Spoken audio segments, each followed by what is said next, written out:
थी तो वो कोई बीमार नहीं हुआ था, और जिसके पहले से ही हार्ट में बीपी शुगर ऐसी समस्या थी तो वो कोविड में बीमार हो गया, उसकी तो डेथ भी हो गई थी। तो सबसे बड़ा क्या है कि अपने शरीर को स्वस्थ रखना है।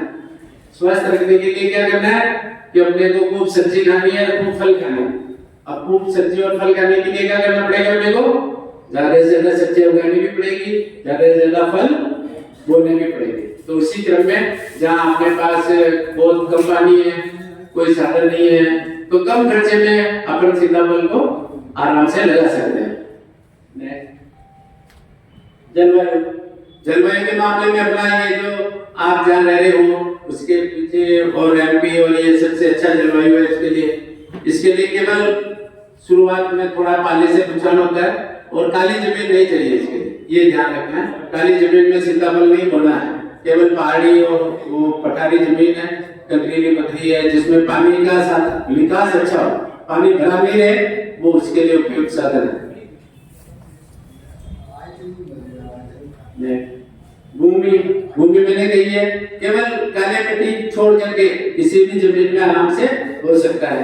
केवल काली जमीन में क्योंकि इसमें पानी भरेगा तो फिर वो 24 घंटे में 2 दिन बाद में सीताफल पूरा नष्ट हो जाएगा, उसकी जड़ें गल करके नष्ट हो जाएगी। इसलिए कभी भी काली जमीन में सीताफल को अपने को नहीं लगाना है, क्योंकि ये पानी अगर भरा रहेगा तो जैसे मिट्टी खराब हो जाती है पानी भरे रहने से, वैसे ही अगर बरसात होती रहेगी निकलता जाएगा तो कोई दिक्कत नहीं। अगर पानी उसके अंदर ही ठहरा रह गया तो 2 दिन बाद में ये गलना शुरू हो जाएगा और सीताफल नष्ट हो जाएगा।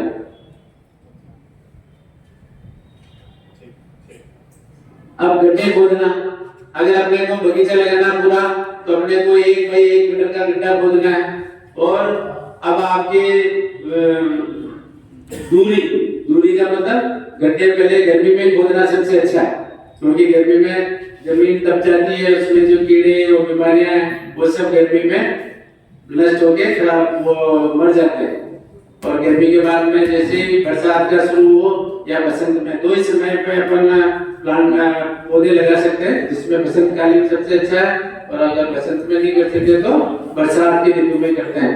तो अगर बरसात के ऋतु में करेंगे तो अपने को गड्ढे खोदने पड़ेंगे गर्मी के ऋतु में, ताकि गर्मी के ऋतु में गड्ढे खोद करके फिर उसमें अपन थोड़ा अच्छी मिट्टी अगर खराब है तो, और थोड़ा उसमें देसी गोबर की खाद 3 से 4 कम से कम 3 से 4 वो अपनी पराग वो होती है जो उसमें टोकरी उसमें डाल करके, और अगर उसमें कोई कीड़े समस्या है जैसे दही की समस्या है या और कुछ कीड़े की समस्या है तो उसमें भी वो कीटनाशक उसमें डाल करके और उसको मिक्स करके गड्ढे को वापस भर देंगे।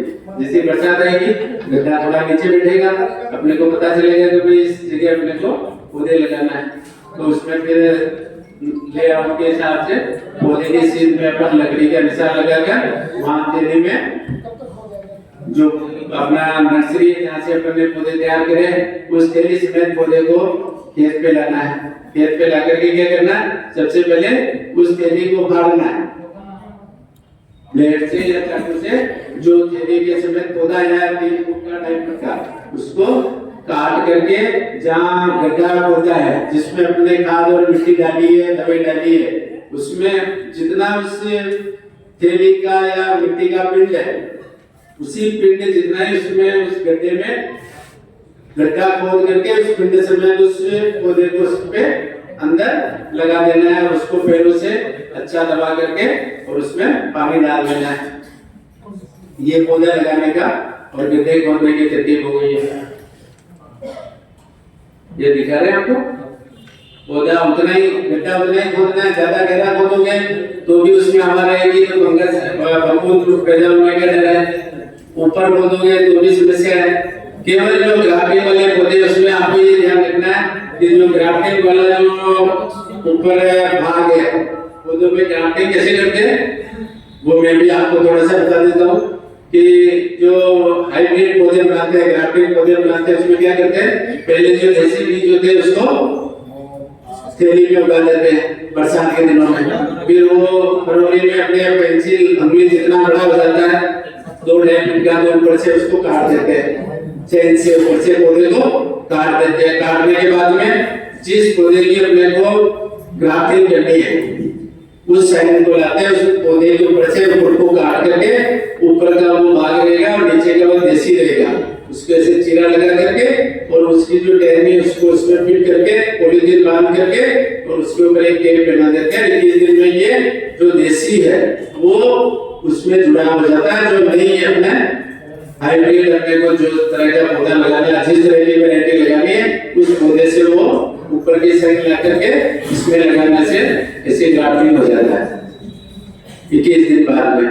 तो वो ग्राफ्टेड वाला जो पौधा नर्सरी में बनता है या जो रिसर्च फार्म में बनना है, उस ग्राफ्टेड पौधे को लाएंगे तो उसमें केवल इतना सा ध्यान रखना है कि वो जो जहाँ ग्राफ्टिंग लगी है वो ग्राफ्टिंग जमीन में नहीं रहना चाहिए, जमीन से 4 से 1 ऊपर रहे, ताकि उसमें और उसको पानी नहीं, उसके पानी लगा रहे। अगर पानी टच रहेगा तो वो फिर वो ग्राफ्टिंग एरिया बबूल में उसमें आ जाएगा और नष्ट होने का संभावना है। दूसरा जो ध्यान रखना वो ये बात है कि जो अपन पौधे लगाए हैं ग्राफ्टिंग वाले पौधे, उसको लगाने के बाद में पानी देने के साथ ही उसमें एक डंडी और कड़ी लगाते हैं सहारा के लिए। इसलिए लगाते हैं कि भाई जैसे कोई हवा चलेगी या आंधी तूफान आएंगे गर्मी में, तो वो जो ग्राफ्टिंग वाला एरिया जो अपने ग्राफ्ट करके एक बार वो जुड़ तो गया, किंतु हवा से क्या होता है कभी कभार ये ग्राफ्टिंग यहाँ से छूट जाती है। तो इसको बचाव करने के लिए इस पौधे के पास एक डंडा लगा करके इसको दोनों को आपस में बांध देते हैं, तो वो पौधा हिलेगा तो उसको गिरने नहीं देगा, वो ग्राफ्टिंग अपनी सक्सेस हो जाएगी। केवल ये एक सीजन के लिए रखनी है, 1 साल के बाद में जैसे बरसात आएगी फिर पता ही नहीं चलेगा आपको कहां से उसकी कीड़ा लगाया है ग्राफ्टिंग के लिए।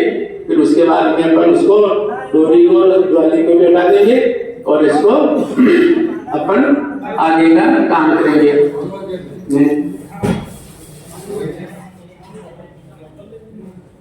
अब ये किस्में हैं बहुत सारी, जो मैंने कहा हमारे सेंटर पे करीब 30 तरह की किस्में हैं, जिसमें सबसे अच्छी है बालानगर किस्म। ये संगारेड्डी हैदराबाद से विकसित की गई है और वहां से हम लाए हैं। इसकी ये खासियत है, इसमें बीमारी और कीड़े बहुत कम लगते हैं, मतलब नहीं लगते हैं यूं समझे। और अपने जो जंगली जो देसी वैरायटी है वैसे का वैसे ही सीताफल लगभग ये है।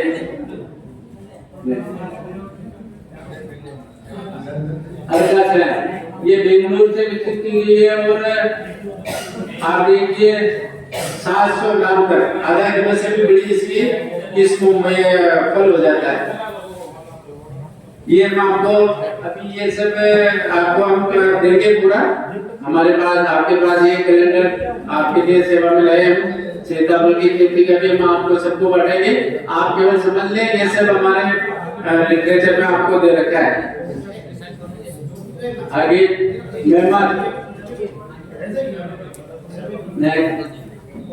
लाल सीताफल, जो मैं कह रहा था ये सीताफल का कलर ही लाल है, उसका जो गुदा आएगा वो भी आपको थोड़ा पिंकिश कलर लिए लाल रंग का ही होगा।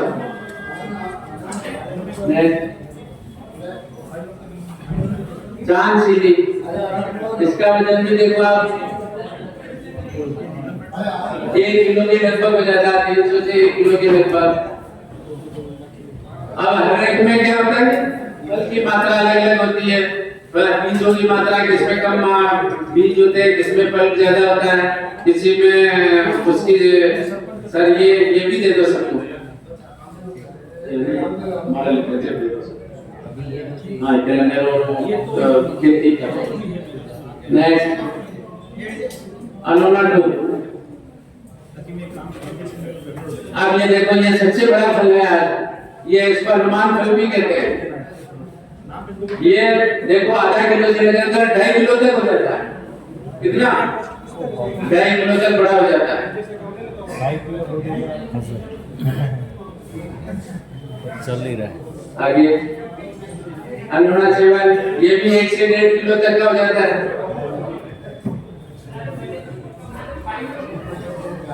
आगे LMK 2, ये महाराष्ट्र में कह रहा था सोलापुर से है, ये काश्तकार का नाम है नमनाथ मुनि काशपटे।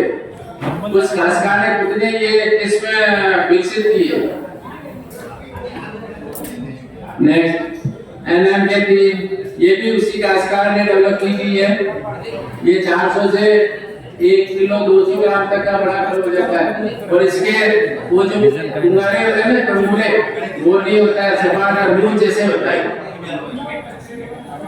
एंड केवल ये अभी तक जो अपने जो सेक्टर पे लगाया वो सबसे अच्छी किस्म की निकल रही है। इसका नाम है एंड केवल गोल्डन। अब गोल्डन इसलिए है कि ये पीले कलर का, इसका सफेद और पीले के बीच का कलर दूधिया जिसको कहते हैं, दूधिया भी नहीं, थोड़ा ये सुनहरी कलर का फल है। और ये इसका आकार देखो आप, देखो सबसे अच्छा 500 से 600-700 ग्राम तक ये फल आ जाता है। और ये सबसे अच्छा पैदावार तो सबसे अच्छी इसीलिए है, मतलब नंबर ऑफ फ्रूट सबसे ज्यादा इस फल में है। मतलब एक अगर पौधे में अगर देखेंगे तो सबसे ज्यादा जो फल आते हैं वो इसी एनएम के वन सुपर गोल्ड में आते हैं। और ये अपने इलाके के लिए सबसे अच्छी किस्म अब तक की है जो अपने बगीचे लग रहे हैं उसमें माला नगर। और ये एनएम के वन सबसे ज्यादा इसके अपने फल पौधे लगा रहे हैं और ये सबसे अच्छी पैदावार देने वाली किस्म है। नेक्स्ट एपी के बाद नेक्स्ट सरस्वती सेवा, ये भी उसके जो अपना सुपर गोल्ड है, महारानगर है। और तीसरी सबसे जैसे हल्का से करके है तो उसमें क्या होता है कि पोलिनेशन नहीं होता। पोलिनेशन का मतलब ऐसे होता है कि फूल होता है, फूल में दो भाग होते हैं, एक स्त्री केसर एक पुंकेसर, एक नर भाग होता है एक मादा भाग होता है। कुछ किस्मों में से होता है कि वो खुद उसमें परागण की क्रिया नहीं कर पाते हैं, तो उसमें हाथ से सुबह के टाइम में ब्रूस से उसके नर पौधे के परागण इकट्ठे करते हैं और मादा फूल के ऊपर उसमें स्त्री के भाग में डाल देते हैं, जिससे उसकी परागण की क्रिया हो जाती है। उससे नंबर ऑफ फ्रूट्स मतलब फल की संख्या बढ़ा सकते हैं। अगर नहीं करोगे तो वैसे भी प्रकृति में जैसे मधुमक्खियां हैं, तितलियां हैं, बहुत सारे ऐसे कीड़े जो एक फूल से, जैसे मधुमक्खी है, मधुमक्खी एक दिन में हजारों फूलों में परागण की। वैसे सीताफल में ज्यादा ऐसी समस्या नहीं है कि भाई आपको खाद और उर्वरक देना है, परंतु जो कमर्शियल ग्रो करना चाहते हैं, खेती करना चाहते हैं, तो उनमें आपको इस प्रकार से गड्ढे के साथ ही हर साल आपको नाइट्रोजन, फास्फोरस और पोटाश सब कुछ माइक्रोन्यूट्रिएंट आपको उसको हर साल प्रूनिंग के बाद में बरसात से पहले हर गड्ढे में देना पड़ेगा, ताकि उसमें पैदावार अच्छी हो और उससे अधिक पैदावार मिल सके।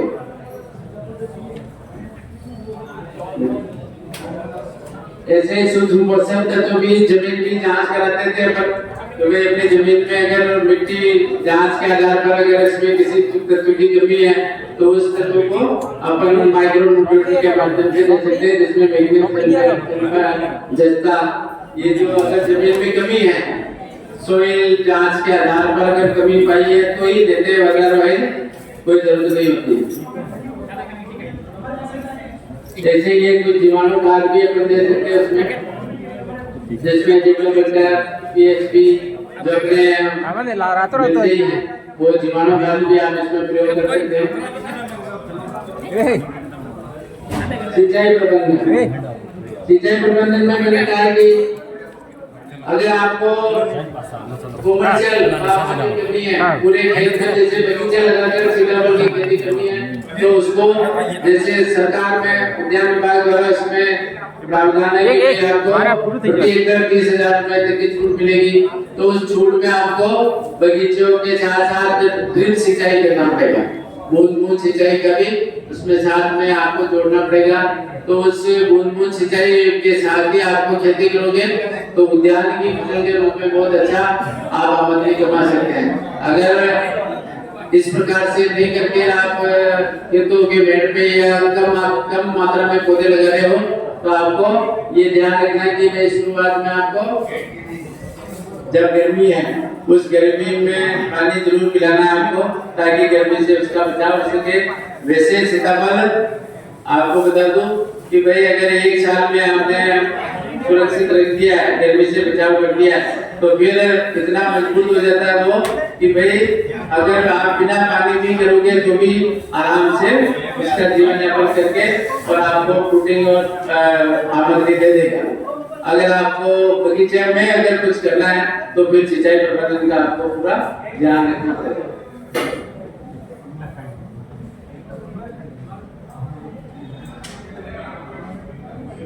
ड्रिप सिंचाई है, ड्रिप सिंचाई में जो पौधा है उसके